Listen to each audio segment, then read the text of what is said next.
देखिए बहुत अच्छे से हम लोग वो एग्जाम्पल लिखे हैं, Cartesian product of three sets. अभी तक हम लोग सीखे थे दो सेट्स का कार्टेशियन प्रोडक्ट जो ए क्रॉस बी हुआ करता था। अब जो है क्या है, ए बी और सी तीन सेट आ चुका है, ठीक है। तो A and B and C with the three sets, then A cross C क्या होगा, खुद से सोच के देखो। ए क्रॉस बी होता था तो जो सेट ए क्रॉस बी का आता था उसके अंदर ऑर्डर पेयर का सेट आता था, दो दो का कॉमा के अंदर, याद है। अब अगर तीन है, ए है बी है सी है, तो कॉमा क्या को लगना चाहिए, एक ब्रैकेट के अंदर, एक स्मॉल ब्रैकेट के अंदर तीन। तो इसे हम लोग बोलते हैं ऑर्डर ट्रिपलेट। तो A cross C is also a set in which all possible elements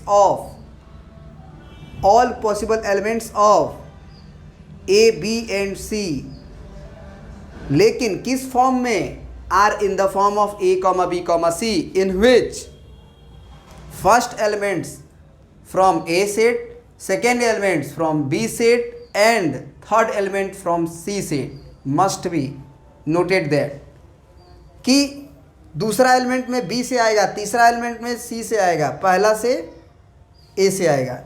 तो यही लिखवाया गया कि A B and C are the three sets, then A cross C is a set, वो भी एक सेट ही है, ऑफ ऑल ऑर्डर ट्रिपलेट्स। अब ऑर्डर्ड पेयर के जगह पे हम लोग ऑर्डर ट्रिपलेट्स बोलेंगे। Having first elements from set A, second elements from set B and third elements from set C. यानी कि ए क्रॉस सी को हम बोलेंगे सेट है, यानी कि करली ब्रैकेट के अंदर में लिखेंगे। और कैसा सेट है, तो ए कॉमा बी कॉमा सी के जैसा, सच दैट मतलब इसके जैसा जितना भी पॉसिबल है वो सारा का सारा ए बिलोंग्स टू ए होना चाहिए, बी बिलोंग्स टू बी होना चाहिए, सी बिलोंग्स टू सी होना चाहिए। मतलब पहला एलिमेंट ए से आना चाहिए, बी एलिमेंट सेट बी से आना चाहिए, सी एलिमेंट सेट सी से आना चाहिए। यही बात ध्यान रखनी है। तो एग्जाम्पल के रूप में हम एक लिखे हैं, ए के अंदर हमारे पास 2 एलिमेंट हैं, बी के अंदर हमारे पास 4 और 5 एलिमेंट हैं, सी के पास हमारे 5, 6, 7 एलिमेंट हैं। तो ए क्रॉस सी जब हम लिखने जाएंगे तो हमको इसमें पता करना होगा कितने, चलो लिखते हैं पहले। तो सबसे पहले ये तो पक्का है कि हमको 3 लिखना होगा, 3 लिखना होगा। ए के अंदर मान लो अगर हम 1 लिख दिए तो यहाँ पे हम 2 नहीं लिख सकते हैं, ये वाला 2 हमको अगला लिखना होगा, तो बी सेट में से लिखना होगा। तो चलो 1 लिख लिए तो 4 लिख लेते हैं, ठीक है। अब 1 4 लिख लिए तो 5 यहाँ नहीं लिख सकते हैं, ये वाला 5 नहीं लिख सकते हैं, ये वाला लिख सकते हैं। अब ये मत कहना कि सर ये वाला 5 अलग, ये वाला 5 अलग होना चाहिए, नहीं, कोई ज़रूरी नहीं है कि अलग हो, सेम भी हो सकते हैं, ठीक है ना। तो आप याद रखिएगा कि ये जो हम अगला लिखने वाले हैं वो ये वाला 5 लिख रहे हैं, ये वाला नहीं।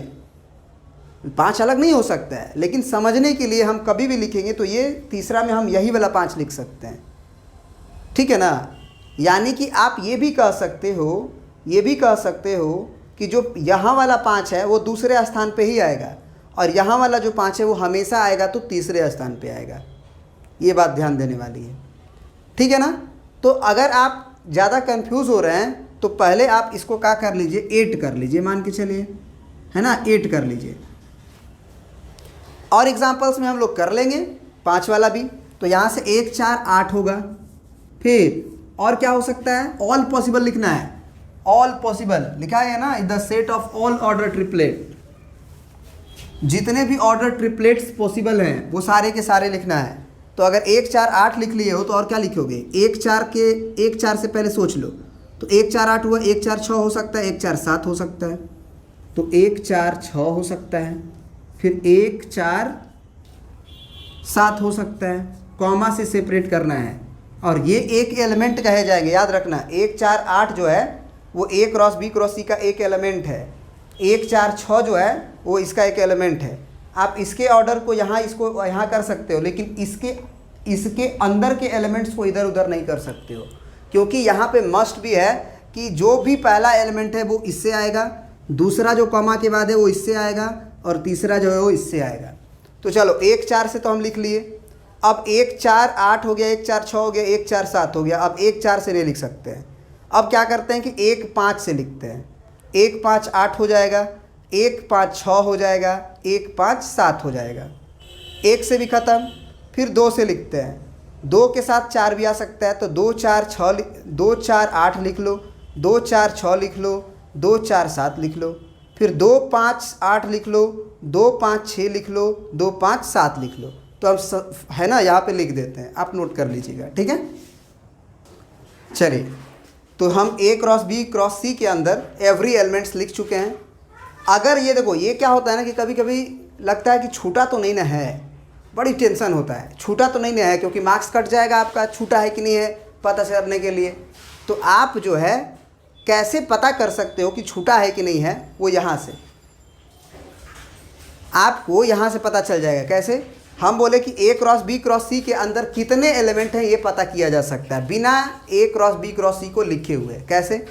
तो number of elements in A cross B cross C is equal to number of elements in A, number of elements in B, number of element in C का मल्टीप्लाई। यानी कि अगर A के अंदर 2 एलिमेंट, B के अंदर 2 element और C के अंदर 3 एलिमेंट, तो 2 दूना के 4 और 4 तिया के 12 एलिमेंट्स पक्का होंगे इसमें। अगर नहीं है तो समझ लो कि तुम कोई ना कोई छोड़े हुए हो भैया, उसको लिख लो, वैसे गिन लो, 1 2 3 4 5 6 7 8 9 10 11 और 1 12, और करली ब्रैकेट में बंद करना नहीं भूलेंगे, क्योंकि A cross B cross C is a set और every set is curly bracket के अंदर, ब्रैसेस के अंदर बंद होते हैं, ठीक है ना। तो आई होप कि हमने सारा चीज़ क्लियर कर दिया है। अब जो है आप क्वेश्चंस बना सकते हैं किसी भी बुक का, ठीक है ना। Okay, thank you.